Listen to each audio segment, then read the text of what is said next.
Welcome back to the North American LCS Spring Playoffs. It is time for our final match of the day, Game 3 between Dignitas versus Curse. The spots in the semifinals on the line. I want to talk about some players, as I like to do as we preview this. Let's start with supports. Bunny, FuFuu, Leona, both games. Game 1, not so great. Game 2, significantly better. If he gets Leona again in Game 3, you have to feel that those engages are very important for Curse. What's your take, Saint, on Bunny's performance so far? He played a lot better this game, but he still had some really bad plays, like the one where they're defending the turret early in the game, and then also trying to engage on Thresh when they were trying to pick Nidalee around Dragon. So needs to pick his engages a little bit better, but overall he's starting to, he's becoming more comfortable. Yeah, I have to agree with what Saint said. It's just a matter of him finding his bearings. And if there's, in some miracle world, he gets Thresh, I think it's going to be 100%, but that's probably unlikely. Yeah, we'll have to see how that works out. Thresh, now that you brought it up, played by KiWiKiD in the previous game, had some fantastic hooks in the latter stages of the game. Ended up going 2-8-13. I think his hooks were great, but they may have been a little too late. What do you think, chat? Yeah, I mean, across the series, that's a score. 0-5-8 on Thresh. The score doesn't do him justice. He was making a ton of plays for these guys. He almost won the game when he found the hook onto Cop. And it was only Quas and Voyboy that miraculously pulled that fight back. KiWiKiD is playing some of the best support I've actually ever seen him play in this series. Let's go. He's going to need to draw from some of that ability going into Game 3. Talking about Game 3, we are just moments away from kicking it off. Something that I want to discuss is picks and bans. I know, Saint, you were highlighting how picks and bans for Curse is going to be very important as we were wrapping up Game 2. Ryze has been banned up both times. And on the red side, Curse banned Soraka Game 1, Dignitas banned Soraka Game 2. We've seen Soraka being played by CLG. Is she that powerful? Is it a new red side ban, Jet? I think it's trending that way, especially with the way these two teams like to play. They just like to bash into each other and fight. And if you do that against Soraka, the star call will win, and it would win you the game. I think Curse is up against a wall here because they have to ban Soraka. I think they should ban Nidalee. And then you also want to control Jax. And you're giving them a chance of first picking Jax. That might end up being their 3 bans. Otherwise, they're giving up something they want. Well, the other option they can do is they can just leave all the OPs up. And they're like, all right, well, let's see who plays it better. And if you're on purple side and you leave more than one OP up and the other person picks it, you can just have access to even more champions since you can pick 2 champions on the second rotation. Do you consider that maybe the strategy Dig tried last game? They left Jax up. That they first picked Kha'Zix from Curse. And it was a Thresh and a Nidalee lock-in for Dignitas. You have to feel that Scarra's maybe rustiness and some of the other champions could be a factor in that. What is Dignitas' priorities for Game 3 picks and bans? Nidalee first pick again? Yeah. If you consider how important Jax has been? I think it depends on what's up. I think if Jax is up, you're going to definitely see that first pick. If Soraka's up, that's definitely going to be first pick. I think actually Dignitas made a mistake by first picking Nidalee because A, it shows how much they prioritize that champion. So they really showed their hand with that. And B, yeah, you can be counterpicked. Like you can have these hard, brawling, engaged team comps, and it just hurt them. Yeah, it's kind of like the Wild West right now, as far as picks and bans are going on this 4.5 patch. There's too many things that these teams want to ban, but at least with these guys, where they do seem to play all the things they're banning, maybe it's a chance to just, we don't see it that often, ban Urgot, ban the things that no one's going to pick in this game. Ban Varus, ban Ezreal, because they're not priority picks for these two teams. And just let the cards fall. That could be an interesting strategy to mix things up. I'll go big or go home. We are about to find out what these teams decide to do, so let's send it back over to Freak and Kobe for all the action. Thank you very much, Quick I do Shot. want to say, you don't have to like ban Urgot and ban Varus and stuff. You can target ban one specific person on the team. Then you don't throw away your bans. Right. You're like, haha. There's select bans. There's Annie away from KiWiKiD. Right? There's like Yasuo away from Voyboy. There's like Mundo away from Quas. Like these aren't like the best champions, but they're one-sided bans. It's like, look, we'll both contest Jax, but you don't get your second pick. Like that's the way you do it. Are you excited? I am. I'm sorry. I'm excited. I love pick and ban phases. They're an interesting puzzle. It's also a great freaking game. Loser of this game plays Coast. I do think they're right. Jax probably moved up a tier for Dignitas because they first picked Nid twice and didn't work out. Yeah, it's incredibly important, right? And so we are in a picks and bans. It's going to be an interesting matchup here.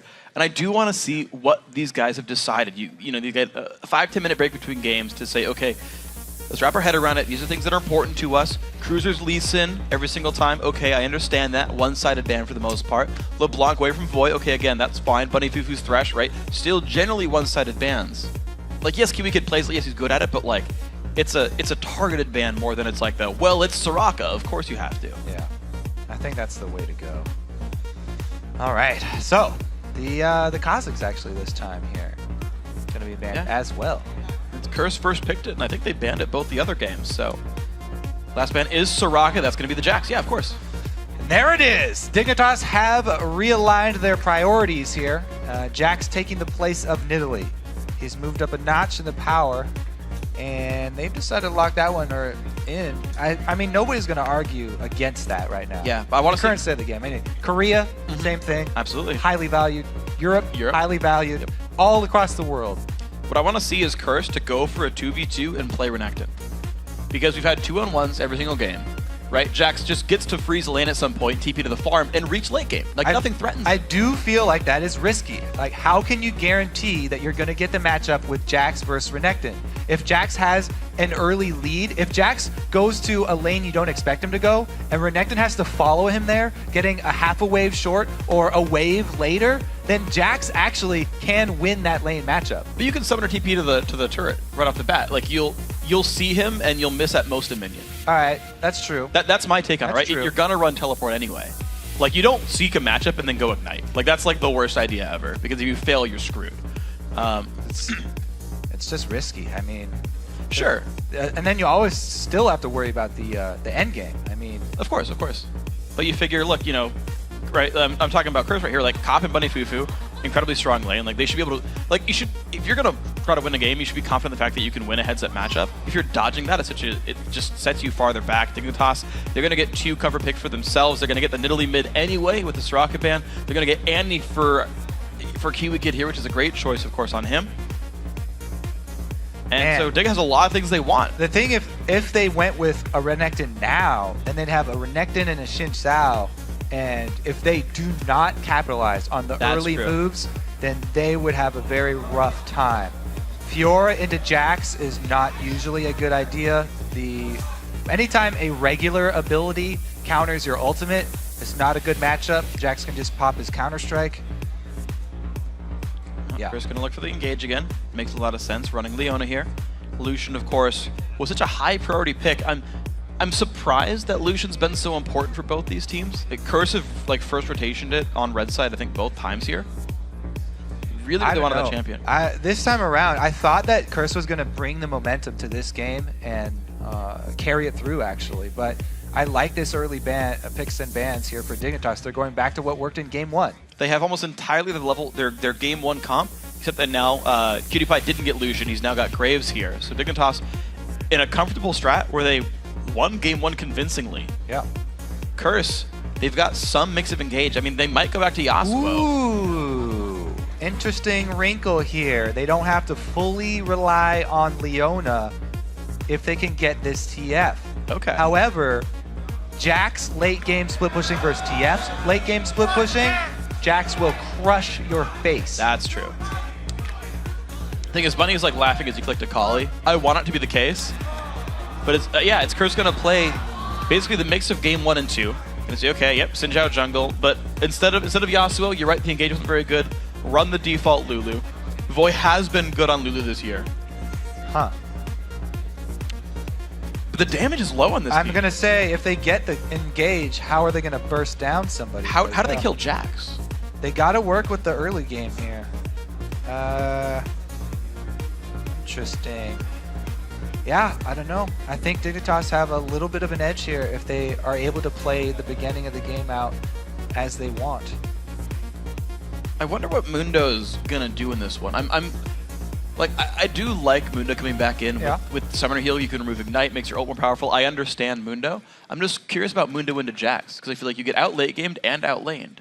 You're only going to bring 1 Ignite here, max. True. If KiWiKiD decides to bring Ignite even. So the removing Ignite thing, I don't even think is that big of a deal anymore. And I think it's important that this is a comfort pick for Quas. Yeah. At least he's confident on this champion. It's true. They talked about that in the video. But man, we're going to have to watch how the early movements around the map go, because I think a lot of it will rely on the early shoving here. Yeah, well, we'll see in the first few minutes, guys. The teams are loading onto the Rift, so head over to Twitter and let us know who you think's going to win. Yes. Tweet us at LOL Esports, as usual, and use that hashtag DIGWin or CurseWin, depending on who you think will take this series. All right. Well, it's the climactic game 3 here. It's the important match. So what it all comes down to here, CLG convincing 2-0, 63 minutes total game time. Here we are into this matchup. Roughly 30-minute games both times around. Game 3 up in front of us right now. Dignitas running the same strategy every single game. Curse running pretty similar as well. I mean, if they only had a couple days to practice with Scarra, they could focus just on one strategy. Yeah. That's probably what they've spent most of their time on. So Dig actually pretty happy probably with picks bans for the whole series so far. Yeah. Since Scarra's had such little time back, not I having to change much. Yeah. And I think about Curse here, and I'm like, you guys had better be incredibly confident that you figured out how to beat Dignitas, because Dig got basically the same comp. Yes. They got the exact team comp from game 1 with the switch of Graves. So who brings that wave clear that they need when they run Nidalee? So I think that's even like a really good. They didn't lose out anything switching those AD carries. He also has amazing burst with Annie. I mean, basically it's the same sniper idea. If Nidalee lands a spear, then there's so many things they could follow up on to execute whoever just got speared. It's not only going to take someone down to half-life, it takes someone down to the critical danger zone where you can lose a person and then lose an objective right after. Absolutely. There's flash tippers that start things out. I mean, there's so many things you have to worry about here. Well, we'll see what it is. Curse, though, because those champs got through, because none of them were really stolen away. Xin Zhao, not, to my knowledge, that contested of a pick, right? Lucian, okay, yeah, but it's an AD carry. They seem interchangeable. Curse, to me, this says they knew Dig was calling with this, and they have the plan ready. What if Dominate does not go Pharaoh Flare and he tries to make a lot of moves early with Xin Zhao? I mean, Xin Zhao is going to have a good amount of damage. We'll have to see. Well, back to the 2-on-1s we go. Once again, 3rd game in a row, Curse, or I should say Red side, initiating the 2-on-1 swap. This time around, Quas and Dominate actually jungle together. Yeah. So they will get to the turret much faster. Dignitas might not get that free turret lead. Yeah, 2 games in a row, Dig have done the same early level plan. This time, Curse are actually adapting to it and using the same strategy here. However, this time around, they are on the red side, so they're going against the turret that has extra reduction in damage, and they'll probably still, have a little bit of tough time. Yeah, at least Jax just seems like such a good duo to take down turrets quickly. Jax, bunch of attack speed from his passive. Elise got Spiderlings in her W. Yeah, Spiderlings and W is amazing. So Elise is very strong, taking down early turrets. Xin Zhao, though, similar thing. True. His Q and his W are both amazing at taking down turrets very early. And Quas learned Masochism at level 2, so he's got that bonus attack damage. Lower he is, the higher it goes. Took some damage jungling. It's actually pretty high damage Mundo. And Curse are not far behind on this one. All right, so they've made a good adaptation. Not going to start out behind this time around. Let's see what happens at the second turrets, though, because it looks like they're just going to go full steam ahead, shove in on second turrets. Then we get to the interesting choice that faces all these teams. Do you commit a bunch of your HP bar to actually go for an early dragon that doesn't reward you with that much gold, thereby losing out on some map pressure? Or do they force recalls here? Keep on shoving, make the Dignitas team return to you, and focus towards mid lane. Mid lane right now, very weak for Dig. They have Nidalee early.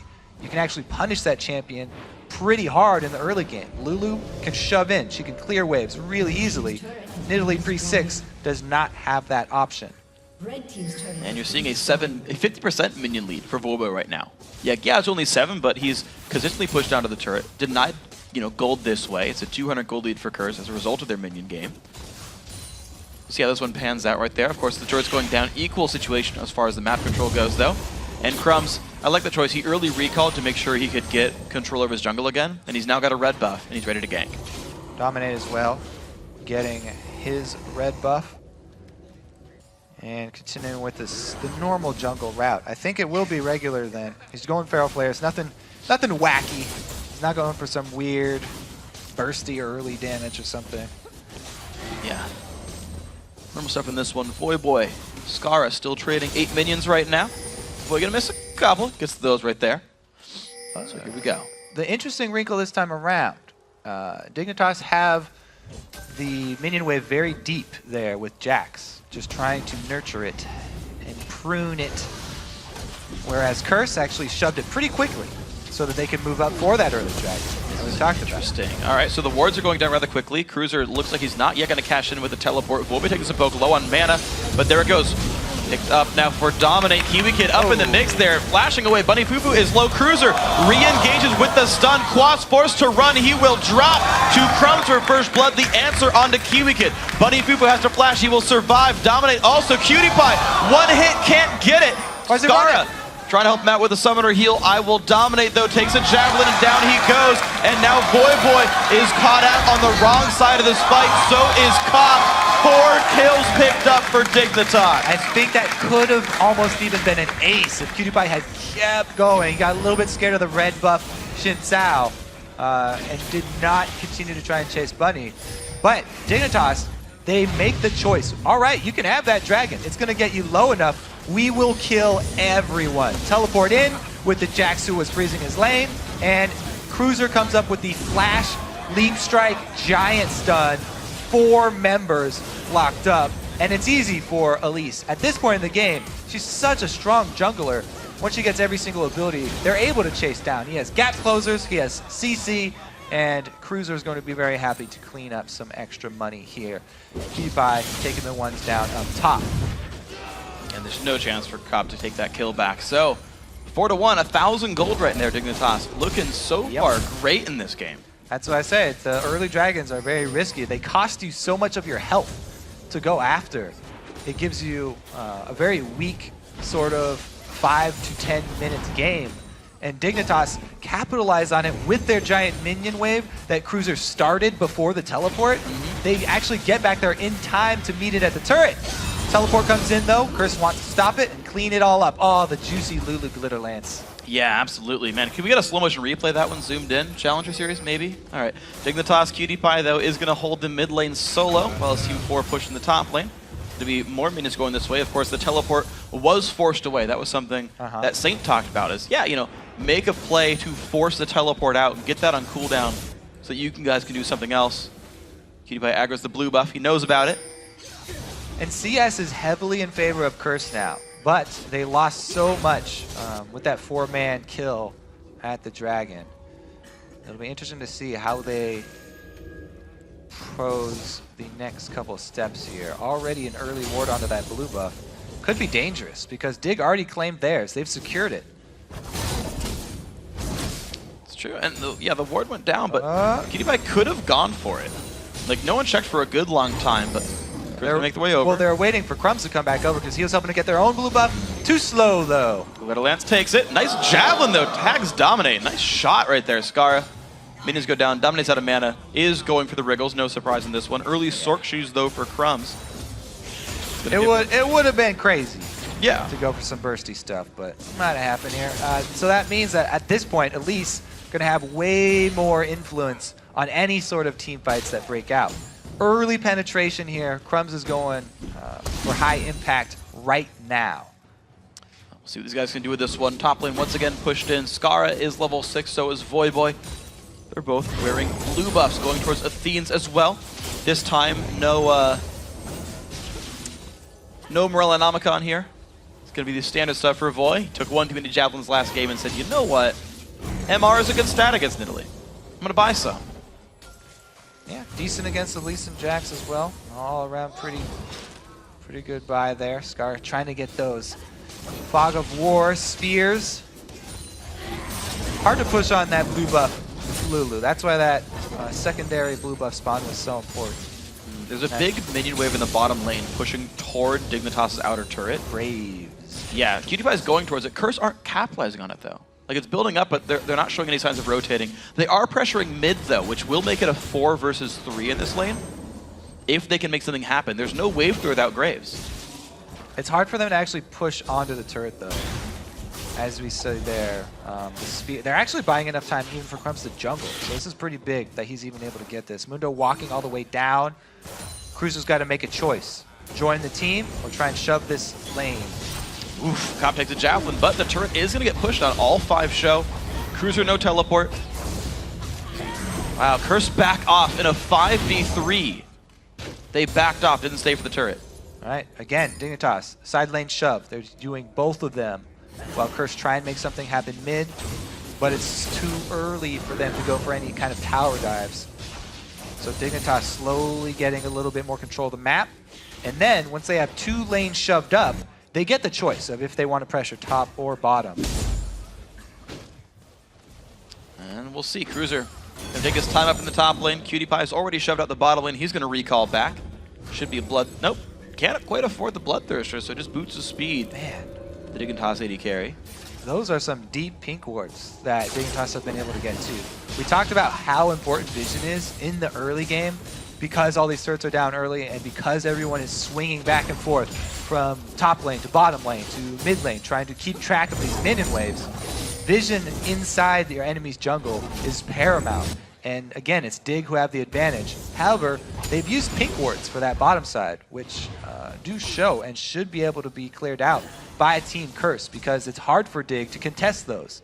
They can defend the ones that are on their territory, but it's hard defending the ones so deep. So Dignitas should have seen Curse walk into that brush with that northern pink ward. Dominate, not going to realize. Okay, there we go. Dragon's up, and they're actually going to pressure mid-turret here. Okay, Dignitas, they don't want to play the Dragon Siege game. They just want to play the mid lane Siege game. Quas going to have to make his way back down across the map. QtPie putting some good damage down. Glitterlance hits onto 2. No one's really there. It's going to be the turret picked up. Dignitas. Yeah. They're actually staying for these turrets. Curse, I feel like they keep backing off when it's low. Great zoning there from Dignitas to zone Curse out of their own mid-turret and get a uncontested objective right there. Mundo coming down a little bit late, and they try and do the exact same thing.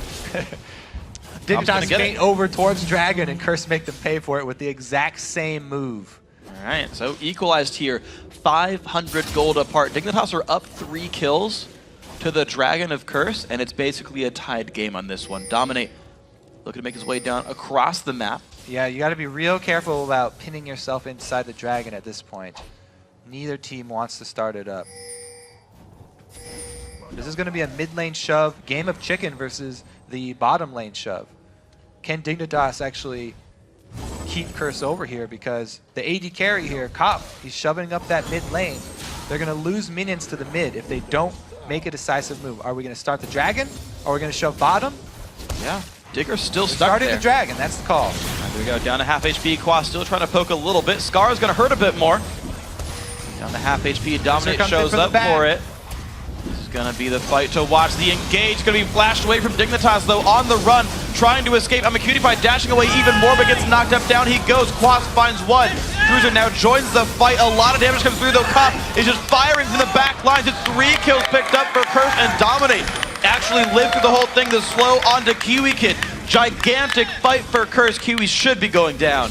I have no idea why Dignitas start this Dragon. They're the ones going for late game. They're the ones with the Jax and Nidalee. They're pinning themselves inside the Dragon pit. And they get cut off here. It's a good move from Curse. This is a great call for Curse. They're very happy with the way this will start out. Dragon will start attacking Curse as they try and follow this up, but it's not nearly as much damage as Dig already took from it. QtPie getting stunned up there was unfortunate for them. Great Leona ultimates, by the way, from Bunny FuFuu. Can't even see Jax's HP, but Cop came in right behind him. And this is not the fed Jax. This is early game Jax. Yeah. You know, I questioned what Mundo was going to bring. He brings mid-game teamfight power. He's unkillable 12 minutes into the game. Get a Sunfire Cape, he's going to put the damage through. I think it's mostly just having an extra heal on your team. They've got 3 heals there for the team fight, compared to only 2 for Dignitas. And you're right, you know, Mundo is unkillable, but early Sunfire rush by him. Ooh, they want to make it happen again. Dignitas get top outer. They're up a turret again, but they're down about 1,700 gold. Curse making a great mid-game attempt here. Quas going to get forced back. Solar Flare going to land a little bit of slow on the Crumbzz, hit with a briefcase as well. Level 6 KiWiKiD is what everybody's scared of right now. They're a little wary. There's no flash on KiWiKiD, but he does have Tivers available, so that could easily turn a team fight. Last time Bunny FuFuu got the initiate, great stun. Could easily be KiWiKiD making that play. A lot of these mid-game team fights are in the hands of the supports. See if they can find the next engage then. Solar Flare, we've got a while to go till that comes back up. But the Javelin Siege is here. They know there's no engage, so unless Dominate gets a really great push in, but Voyboy, he's getting harassed down. Kulin comes across, the flank comes in from Dr. Mundo, does not land the first slow, but Crumbzz doesn't have much of a place to go. He's gonna rappel up to the air, but he will go down. 1-0 so far. Curse gonna run them down. Quas with the briefcase on the run. KiWiKiD also gonna fall. The engage from Curse is good even without Leona. Stun on a Quas also not gonna matter. KiWiKiD will soon fall. Triple kill for Voyboy. Curse find the fight. Yeah, the early game being very telling. That's what I put a lot of emphasis on from the champ select, and Curse are making amazing moves here. First time Dig actually get themselves trapped, but this time it was a great teleport in, a flanking maneuver there from Quas, able to get right in the mix, and they're having no problem finding those hard engages that they want. Yeah, I am so impressed with that. That ward down there was an MVP. Quas gets to start this fight without Solar Flare. Yeah, this is pretty much popping the ulti as soon as he gets in here for the move speed. And Voyboy backing him up here. Lulu also very strong towards this middle of the game. Knockups, slows also, so there's no way anyone's going to get away from him. The whimsy, wild growth Mundo. You do not get away from that champion with a poke comp. Correct. Oh, like Jack's the only guy who can kill that man. I mean, what's the disengage this time? Because they went with the Annie instead of Thresh, they don't have that box to rely on. They're just kind of throwing out these skill shots behind them as they try and run away, trying to throw out cocoons and spears. And it worked. I mean, Mundo's got tenacity. Yeah. He didn't go Merc Treads, to be fair, but with the W, he's going to have some. Lulu keeps speeding him up. Like, you just get to run people down if you're Curse's team comp. Yeah, it's like, oh man, we got our first pick, Jax. We do not fight when it's late game, though. They're not letting it get to that power curve. Yeah, Dignitas are forcing it early. And it's interesting to see, actually, these 15-minute in fights, the map is different than it would be if it was a 2-on-2 lane, because there's so many dead turrets, Curse gets to run them down. Normally there's an outer turret there that says, okay, you gotta stop again, you know, top lane turret hasn't died yet normally. And this open field, the 2-on-1s, actually plays into the way that Curse would win a team fight. Mundo runs in, Whimsy makes it happen. It's very interesting, like all the little things that actually kind of came together to make this game work for Curse so far. But you're right, the late game Jack is something that we have to wait for. The Dignitas also needs to wait for. Let's see if Curse can actually capitalize, because after those team fights, they were able to get some wards down in the blue side. If you deny Nidalee blue buff, it takes away a lot of that threat. You know, even in the mid game, even after the Themes and working towards death cap, if they can control blue buff area, that would be huge for them. See what these guys can get. Wards timing out, though. Well, 3,000. The gold lead for Curse. 113 until Dragon respawns. Outer turret is available on the bottom side of the map if they want that one. Dominate 23 stacks on the Feral Flare, so it's almost turned into good stun from KiWiKiD. A Feral Flare. KiWiKiD is able to protect QtPie, running his screen here. But yeah, Dominate 18 minutes. Because of all the action, that's not that bad. Couple of wards come down. Dignitas, they want to contest this dragon. They're investing a fair bit of money warding it out. A couple of pink wards come down from the team. They control a couple of the brushes. They can see most of the engage paths. Sweeper's already being changed out here too for Dignitas. Going with 3, trying to clear out that vision because they're very worried about the picks from Curse. This is where Curse is going to shine. This is nice from Dig, though. They've got the flash. They've got the Leona ultimate ready. They force the rotation to the mid lane. I don't think they're going to rush down Dragon. I feel like that's a big risk, but maybe they do. They would have nightmares about last time. I feel like that would be a misstep from Dig. And I don't think they'll make the same one twice.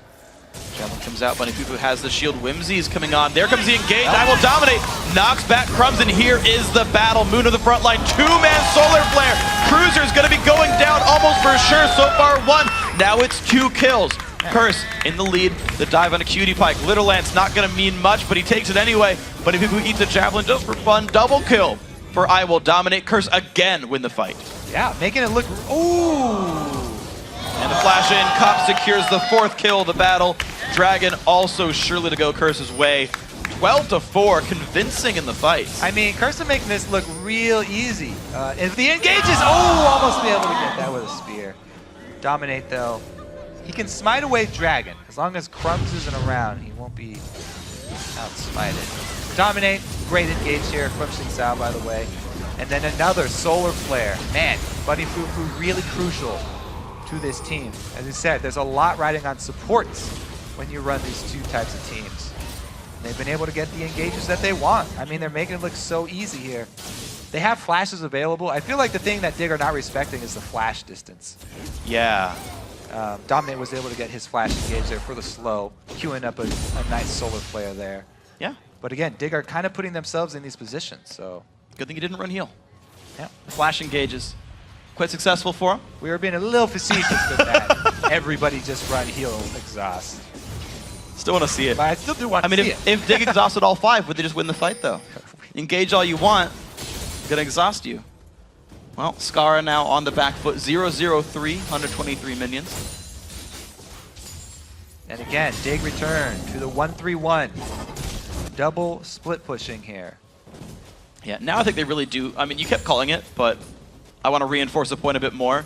Dignitas need to calm down with the objectives and just let Cruiser get some farm. Because they have tried siege after dragon attempt after siege after dragon attempt. Each one turned around by a curse.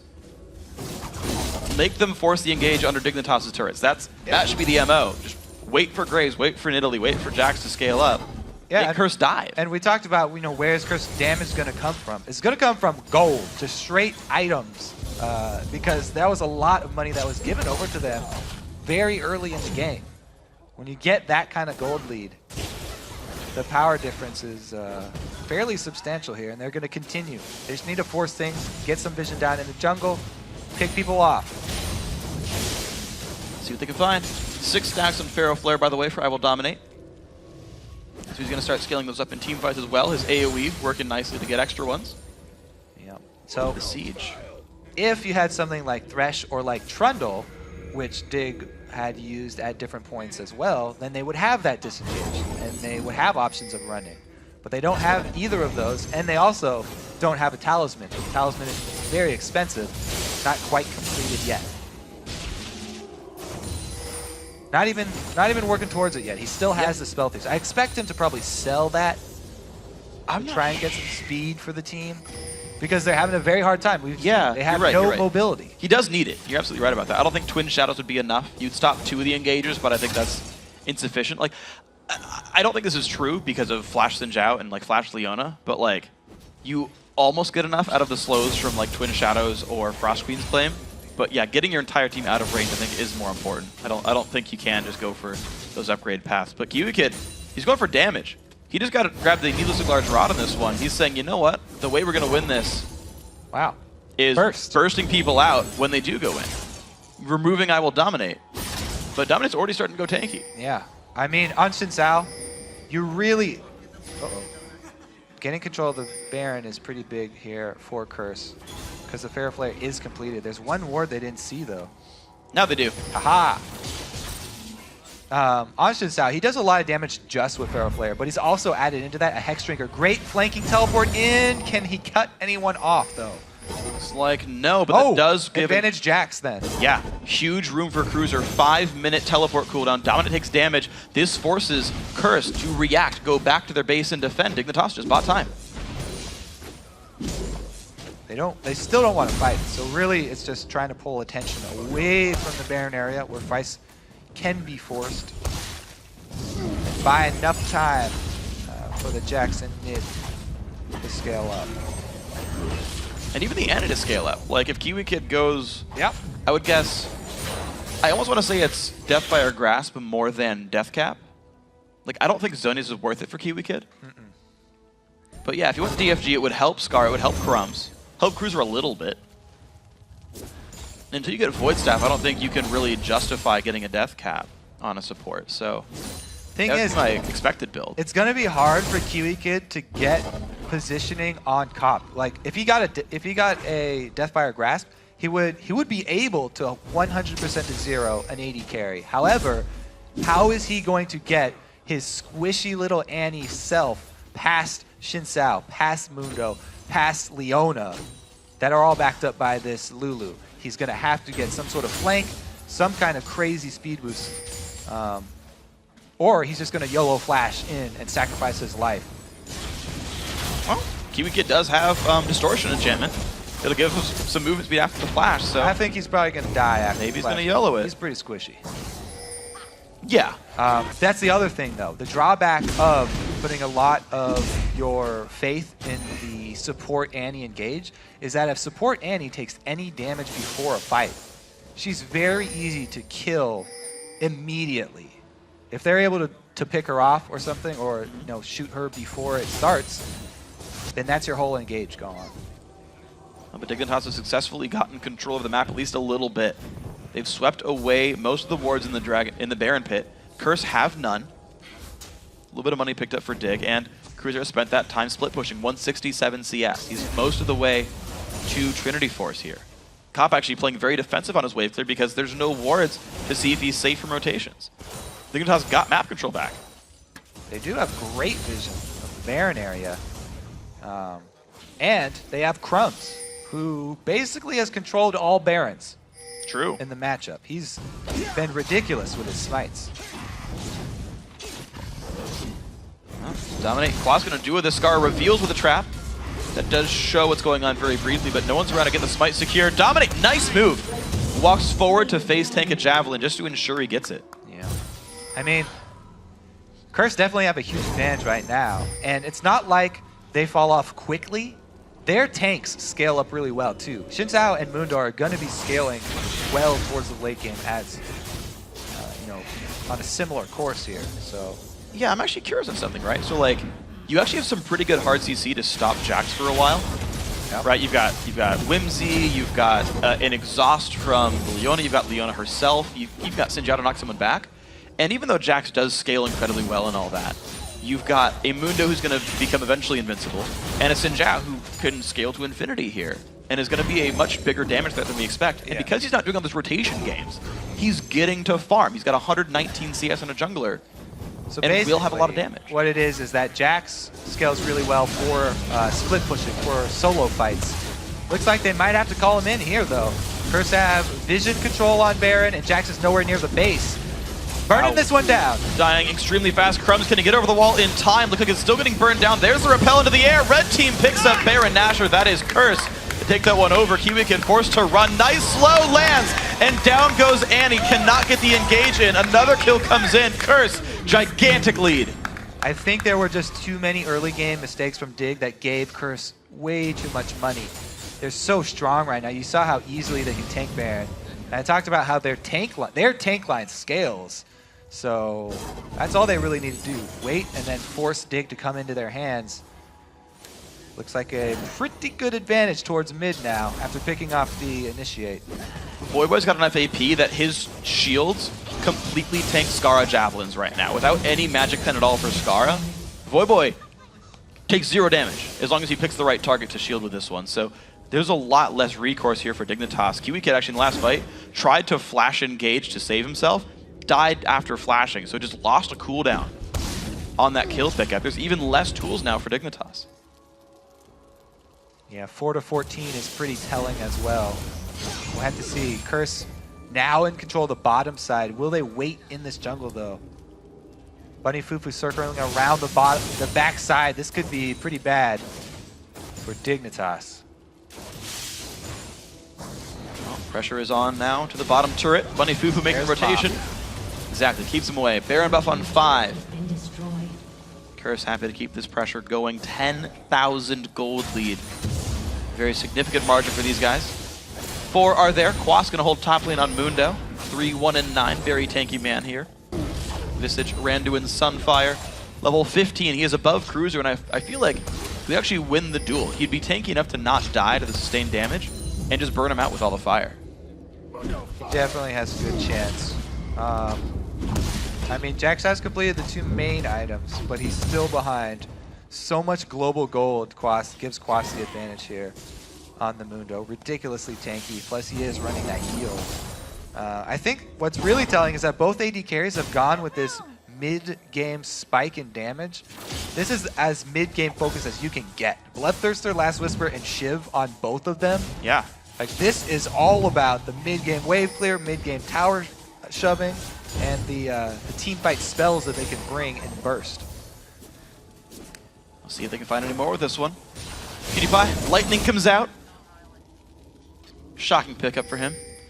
I will dominate. I will dominate. All right, so shall we see the dive? This Mundo you're talking about stacked up a ridiculous amount of armor, and their tank line is extremely beefy here. They've got definitely all-star linebacks on Curse right now. Looking to go for a tower dive here versus Dignitas. All eyes on KiWiKiD. Can he stun up Cop? See if they can find KiWiKiD taking a bunch of his health. IWillDominate goes in. The knockup's coming through. Solar Flare onto Cruiser, and the battle has begun.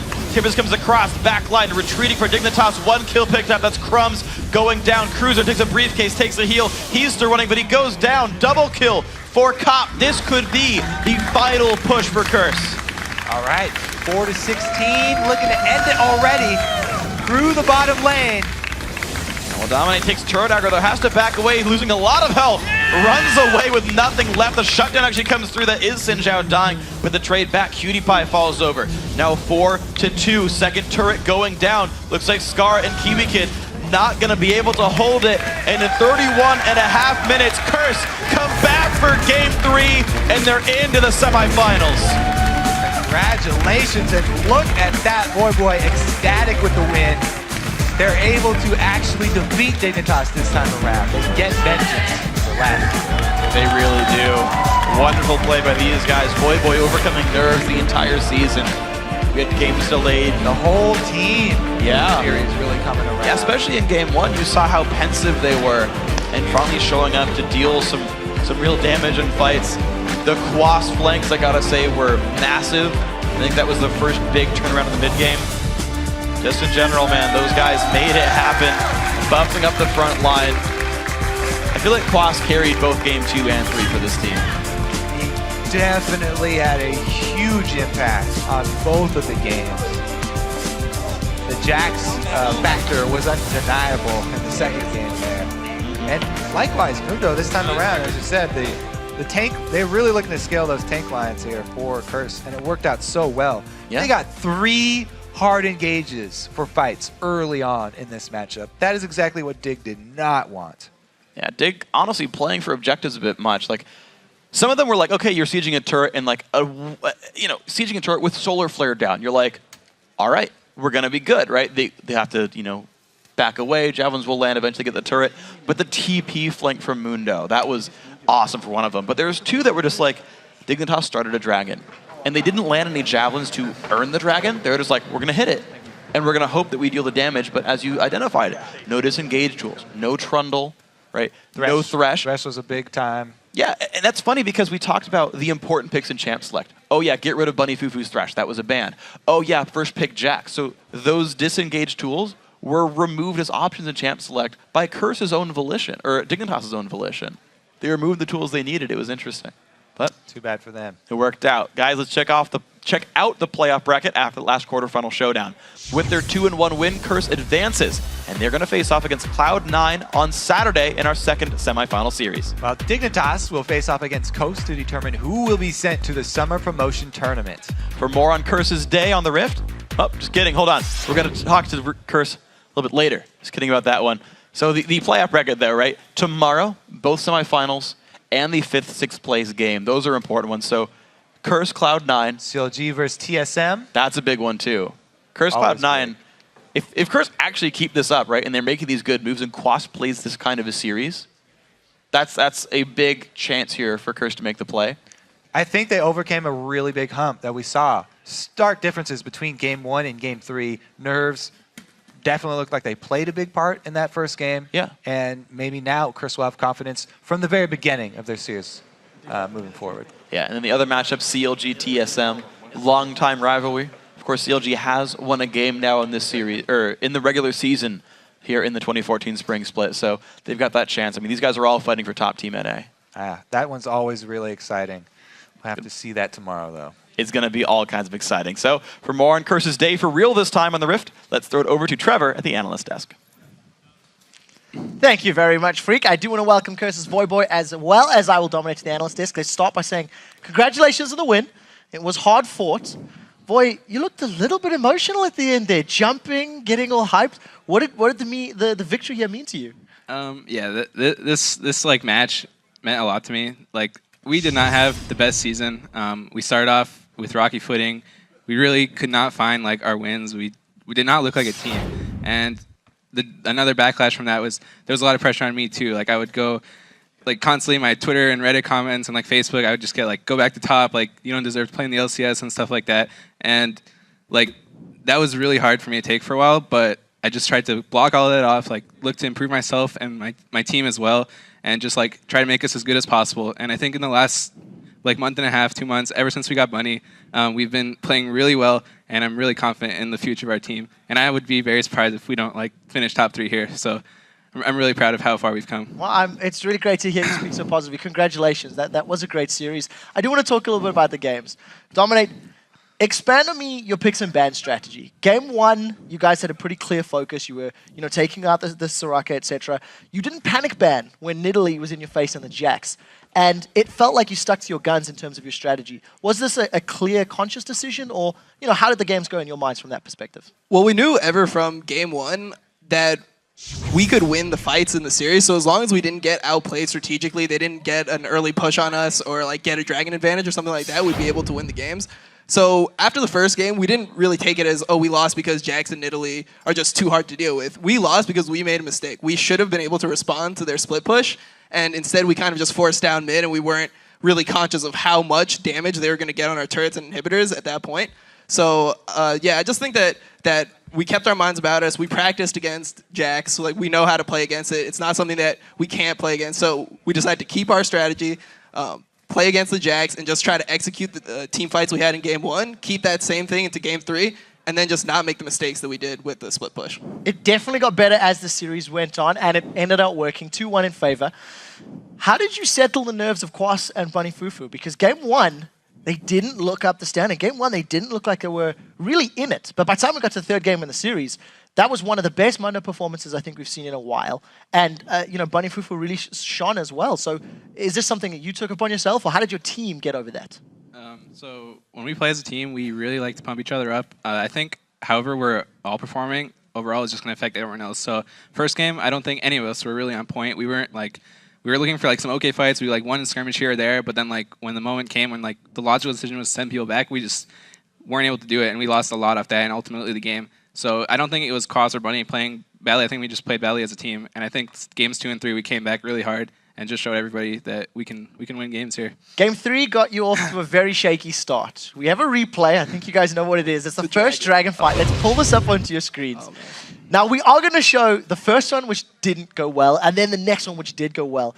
Dominate, can you talk me through what happened? Let's roll this clip out and explain to me what's happening in comms, etc. Right. So we go into this fight. We're trying to force something because we mismanaged the waves. They actually have like a freeze going top, and we weren't able to freeze bot. So we're trying to do something to punish the Jax from being so split, and we want to force out his early TP. Just because, generally speaking, a Jax would like to keep that freeze. He doesn't want to TP in early. So we get into the fight. We get Dragon, and we're kind of just calling, like, look for Annie. She's the only one low. And then at this point, we know we need to disengage. I don't think we actually did that good of a job of flashing out in different directions. We kind of, like, all flash after each other. Like, my flash was terrible there. And we just, like, all end up dying.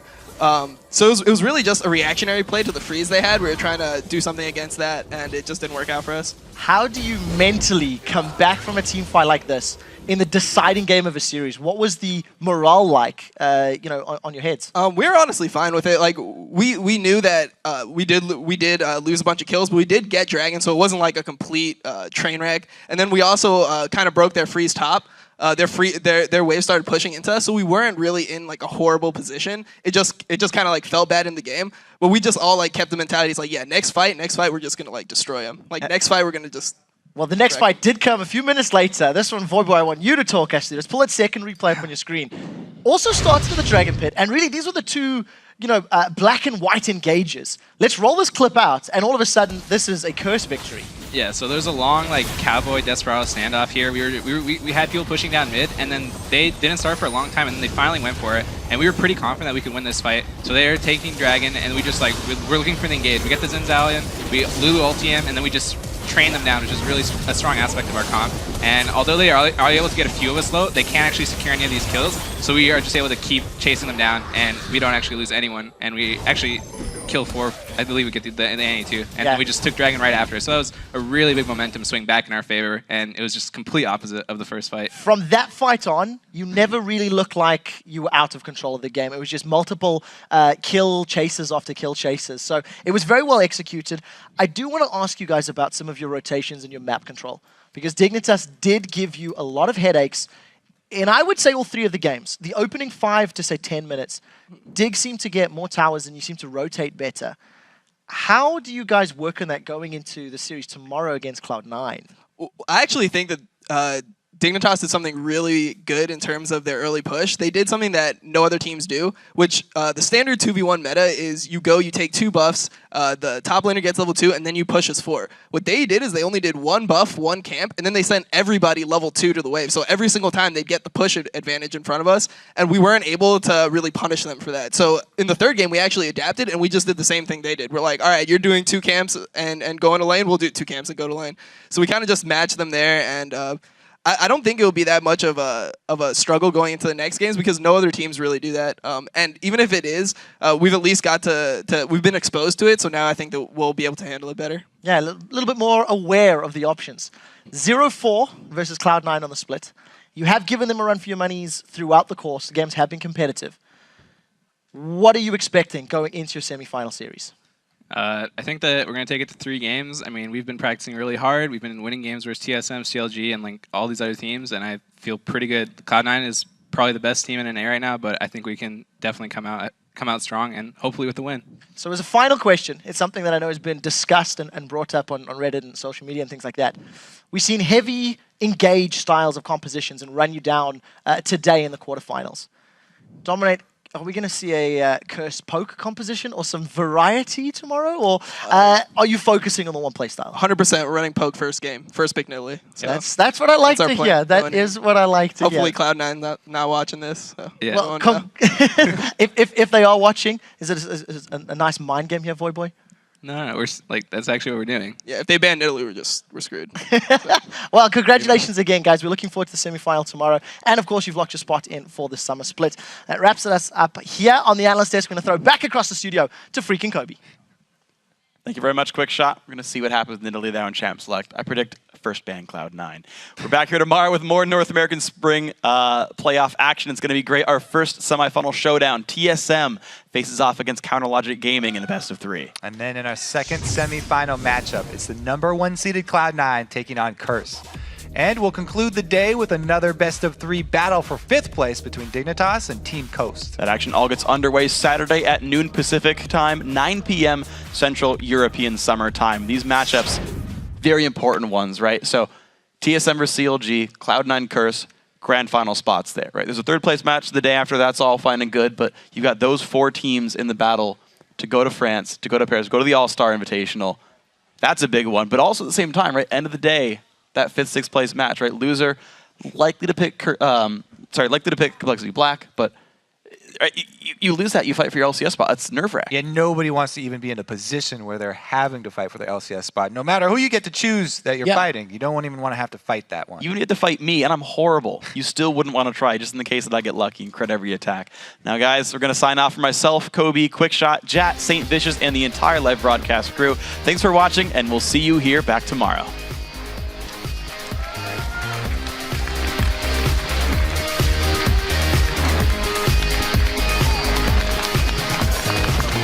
Two-man stun, gigantic engagement, well intended, very, very low. Hexdrinker pops, but Link will almost pick up the kill. Yeah, the Q from Double It. Big burst, wow, Shifter one-shot. Big damage, has to flash, Dexter flash kicks, takes him out. Summoner heal comes out, the dodge, they get the inhibitor actually, Quas.